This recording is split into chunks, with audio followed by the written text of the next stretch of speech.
Good morning, good morning! Long time no see, long time no see. Na-upload po ako ng video, long time na.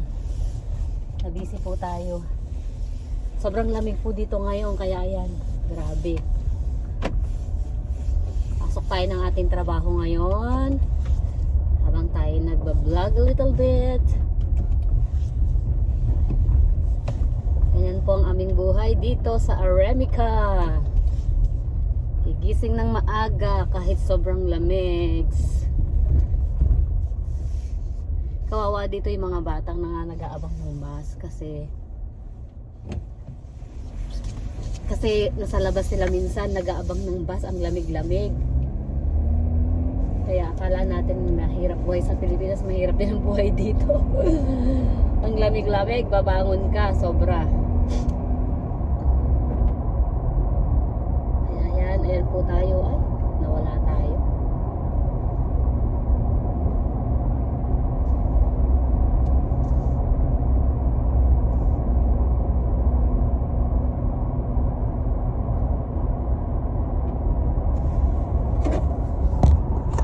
Ayan, nahulog yung aking cellphone. Sa susunod, lalagay ko yung aking stand.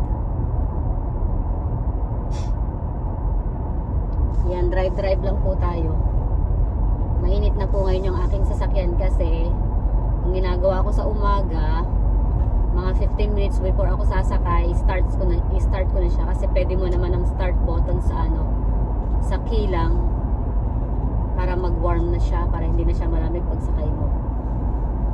Kaya yan, hindi na tayo masyadong nilalamig, pero mamaya pagbaba sobrang lamig, super as in super lamig. It's 23 degree. Siguro sa ano yun, sa Fahrenheit, baka mga 10 yun, di lang. Baka mas mababa pa. Ay, sa Celsius pala, sorry. Kasi Fahrenheit yun eh. Okay. Ayan, driving tayo.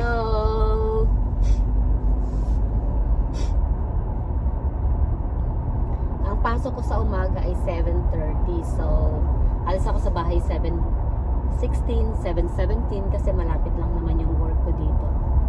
5 miles lang. 10 minutes lang siya. Wag lang abutin tayo ng traffic. Kasi pag na-traffic, alam mo na.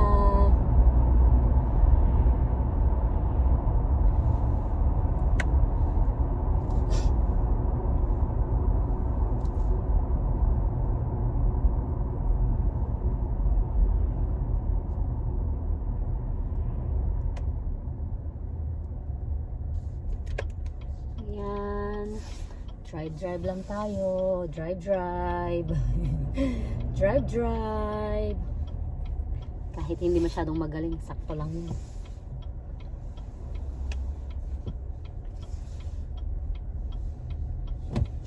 Basta follow speed limit lang tayo.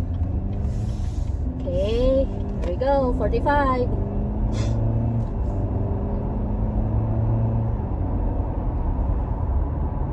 Kapag 45 ang speed limit, pwede kang mag 50.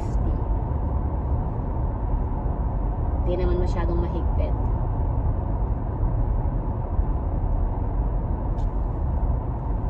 Susunod dadalhin, i-ano ko yung stand ko para nakikita niyo yung daan.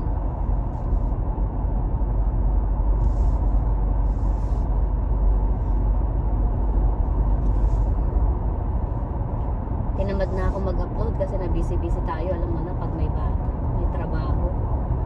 Trabaho talaga.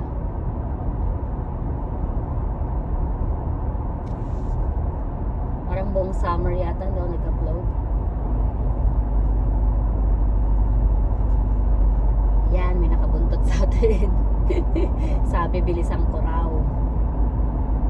Nakakasora pa naman pag ano, yung malapit na malapit sa yung kasunod mo.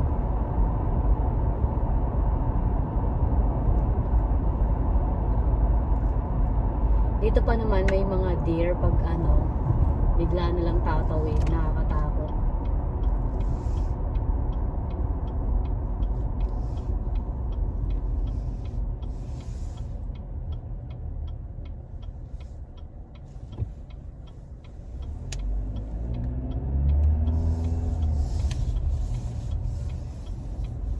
may roundabout dito akong dinadaanan.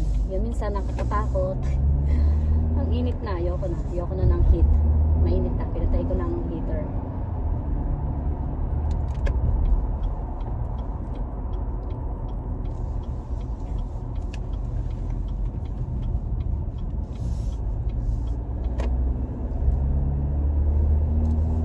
Yan, malapit na tayo.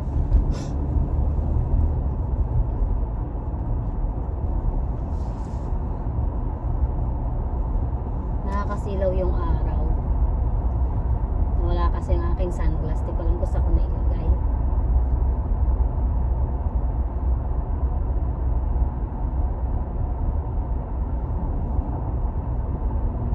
Yan, tumatama sa mukha ko yung araw. Yan, wala na.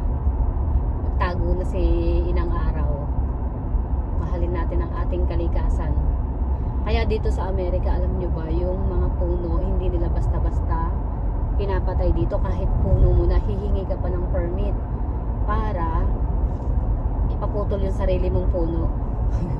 San ka, diba? Puno mo yun, pero hihingi ka ng permit bago ka makapagpaputol ng puno dito. Kasi nga, iniingatan nila ang inang kalikasan para pag mga dating ng mga kalamidad, nakakatulong kasi silang malaki lalo na sa mga baha-baha na yan. Kaya sana matuto tayong mga Pilipino magkaroon ng disiplina. Kasi minsan nasa atin din ang ating kauunlad. Nag-lecture si Madam Damin.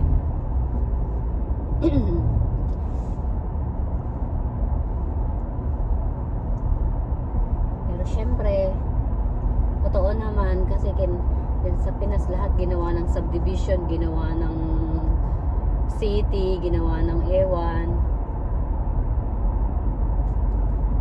Kaya ang inang kalikasan, wala na, napapabayaan na.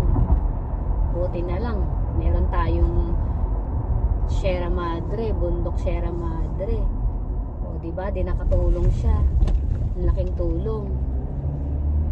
Kaya thank God pa rin tayo talaga. Kaya lagi tayong pinaalalahanan ng mga kalamidad na yan.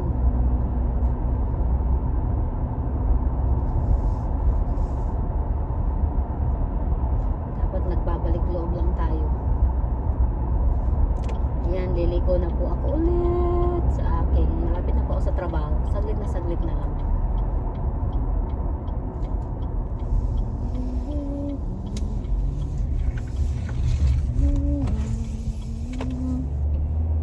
Buti na lang, di natatawag yung cellphone ko sa pagliko ko. Ayan. Mamay, ay bukas, galing ko na ang aking stand. I'm gonna vlog everyday.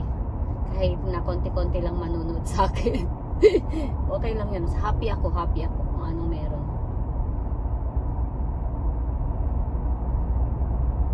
Isang linggo nga ako nagkasakit kasi nung nagbago na ang weather, kami ng anak ko, nagkasakit kami. 7:26 na dito. Ang pasok ko ay 7:30.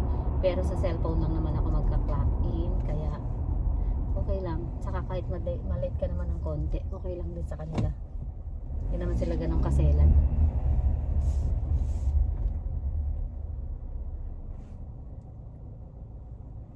Ayan, hihinto ako dito kasi tatawid tayo ng kalsada. Mahirap ng mabangga. Oops. Ayan, papasok na po ako sa aking trabaho.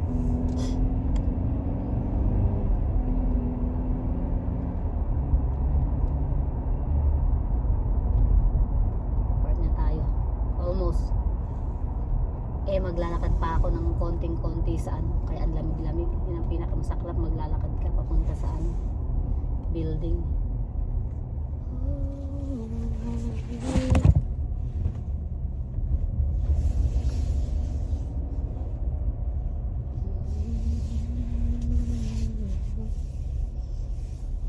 Okay, we're gonna park now here in between of two cars. Bahala man yan. Minsan paling pa yung pagka-park ko. Okay lang yan. Okay, we're here na. Okay, we're here na po. Ayan. Ayan po. Thank you, thank you. Bye-bye. Bukas naman po.